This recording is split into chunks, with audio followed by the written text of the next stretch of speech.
Hello everybody, my name is Isaac Perry and I'm the committee chair for the Huron Valley Martin Luther King Jr. Day Committee. Our committee is comprised of volunteers who live in the area who make it their mission each year to provide a series of events in the Huron Valley area that are free and open to the public, which offer opportunities for people to gather together, celebrate the life and the legacy of Dr. King and the Civil Rights Movement, and also provide opportunities for people to serve the beloved community. Welcome to the 16th annual celebration of the Dr. King holiday in Huron Valley. Dr. Martin Luther King Jr. was assassinated on April 4th, 1968, and almost immediately, lawmakers started drafting the legislation to establish a national holiday in his honor. It wasn't until 1985 that President Reagan signed in the legislation establishing the national holiday as a day of service. 20 years later, in 2005, that our local school district, Huron Valley Schools, began honoring the holiday by giving staff and students the day off. Our committee wanted to make sure that residents in the Huron Valley area were able to follow through with the official slogan of the holiday, which is, make it a day on, not a day off. By offering an annual art, writing, and multimedia contest, the March on Main Street, and community service opportunities, not only on MLK Day, but also throughout the year, our committee hopes to inspire people to remember the significance of Dr. King and to remember the ideas and the values that he stood for and that he reminded all Americans are vital to maintaining strong, safe, and healthy communities that are welcoming for everybody.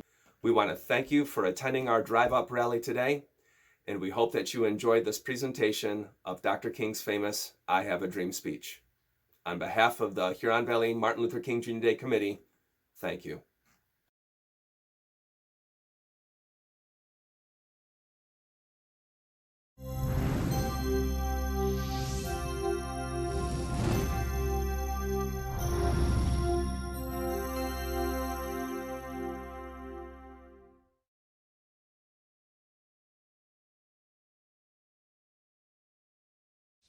If you want to be important, wonderful. If you want to be recognized, wonderful. If you want to be great, wonderful. But recognize that he who is greatest among you shall be your servant. That's a new definition of greatness. By giving that definition of greatness, it means that everybody can be great. Because everybody can serve. Our country, this wonderful place, this little piece of real estate that we call America, was built, founded on service. We didn't necessarily wait for local, state, or the national government. We came together as a people, and we just did it. I was one of 4 6-year-old children, girls, to integrate the public school system here in New Orleans in 1960. When I look at the Norman Rockwell painting and I see myself, I always say that the lesson I took away was a lesson that Dr. King tried to teach all of us, and that was that we should never look at a person and judge them by the color of their skin. I crossed a picket line, a mob every day for a whole year. There was a woman there to greet me. She did everything she could to make my day fun. She not only taught me, but she read stories to me. We played games. I knew that if I got past the mob and inside of the building, I was going to have a great day. And it was because of her. So she showed me her heart. And I began to realize that there was no way she was like the people outside. I couldn't judge her the same way. And so I believe at that moment, I learned the lesson that Dr. King died trying to teach us. In 1957, when I was 17 years old, I wrote Martin Luther King Jr. a letter. Told him I wanted to attend a little college about 10 miles from my home, and this school didn't admit black students. He wrote me back and sent me a round-trip Greyhound bus ticket. I traveled to Montgomery and saw Dr. King standing behind a desk. He said to me, "Are you the boy from Troy? Are you John Lewis?" I was so scared I didn't know what to say or what to do. And I said, "Dr. King, I'm John Robert Lewis." I gave my whole name. He was so inspiring. He was so moving. And somehow, in some way, I wanted to become part of that movement, and I did. For a long time, people fought to get the King holiday in, and it finally got achieved nearly 25 years ago. But it was sermons, talks, meetings, lunches, and one day I said to myself, "This is wrong. If Martin Luther King were here, he'd say, that's not what I want on my day." I teamed up with John Lewis in the House and many Republican and Democratic colleagues of mine in the Senate. We felt that Martin Luther King Jr. was a man of service, and his day, that federal holiday, should be a day of service. When the Congress passed the legislation, it was sort of like reading wedding vows, that we were marrying a commitment to serve the common good and to let justice roll down like waters and righteousness like a mighty stream. We lost a great soul. He took chances. He lived daringly. He didn't let the fear of harassment or persecution deter his mission. He stayed focused and committed. While he died at a young age, he lived a long life in terms of service and witness. He piled into those 39 years, 100 years or more on service and preaching and loving, caring. My father said an individual has not started to live until he or she can rise above the narrow confines of his or her individualistic concerns to the broader concerns of humanity. He would certainly applaud the fact that our nation has set aside a day where we can become more other-centered rather than self-centered and really focus on the broader concerns of humanity, because that's really the person that he was and the way that he lived. Nothing's insignificant. As you're celebrating the King Day, remember you are important, you're significant, and you have something that you can offer to make humanity a better place. We at the Corporation for National and Community Service are the federal agency that is so proud to be leading the Martin Luther King Day of service and volunteerism throughout the country. We are asking people on Martin Luther King Day to volunteer in their community. Ask a friend or family member or coworker, or find someone who may be lonely or feeling isolated and ask them to join you and serve your neighborhood.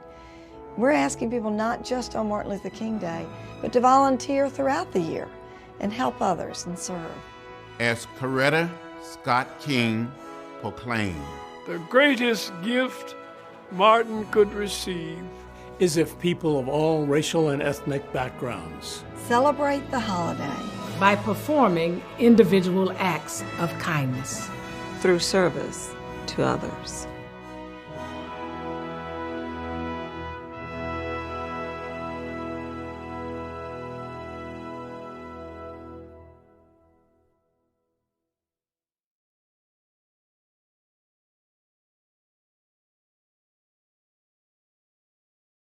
I have the pleasure to present to you Dr. Martin Luther King, Jr.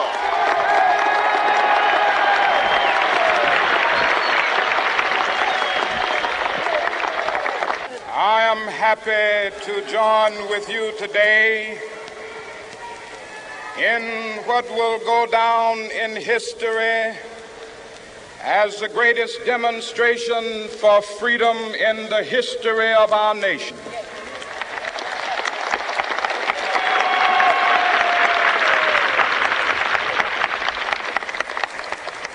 Five score years ago, a great American in whose symbolic shadow we stand today signed the Emancipation Proclamation. This momentous decree came as a great beacon light of hope to millions of Negro slaves who had been seared in the flames of withering injustice. It came as a joyous daybreak to end the long night of their captivity. But 100 years later, the Negro still is not free. 100 years later, the life of the Negro is still sadly crippled by the manacles of segregation and the chains of discrimination. 100 years later, the Negro lives on a lonely island of poverty. I have a dream that one day this nation will rise up and live out the true meaning of its creed. We hold these truths to be self-evident, that all men are created equal.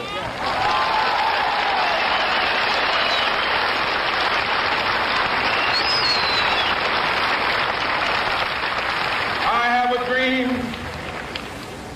that one day on the red hills of Georgia,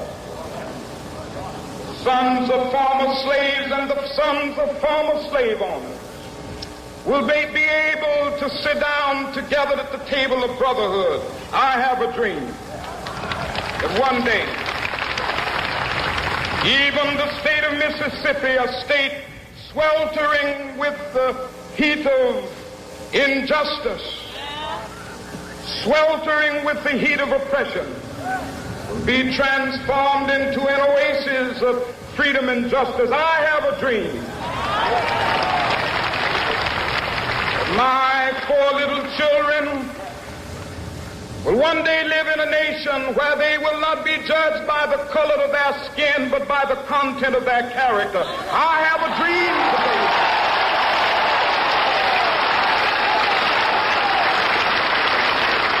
I have a dream that one day, down in Alabama, with its vicious racists, with its governor having his lips dripping with the words of interposition and nullification. One day right there in Alabama, little black boys and black girls will be able to join hands with little white boys and white girls as sisters and brothers. I have a dream today.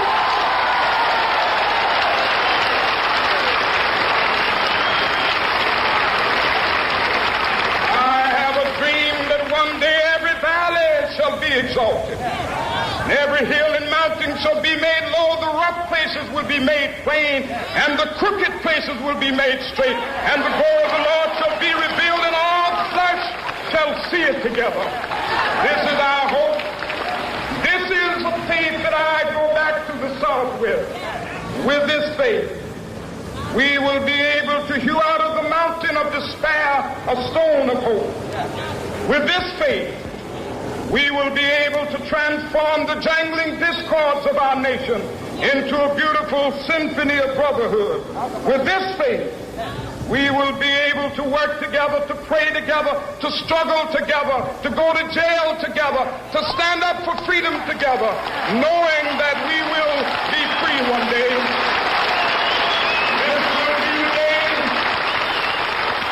This will be the day when all of God's children will be able to sing with new meaning, my country, tears of thee. Sweet land of liberty, of thee I sing. Land where my fathers died, land of the pilgrim's pride. From every mountainside, let freedom ring. And if America is to be a great nation, This must become true.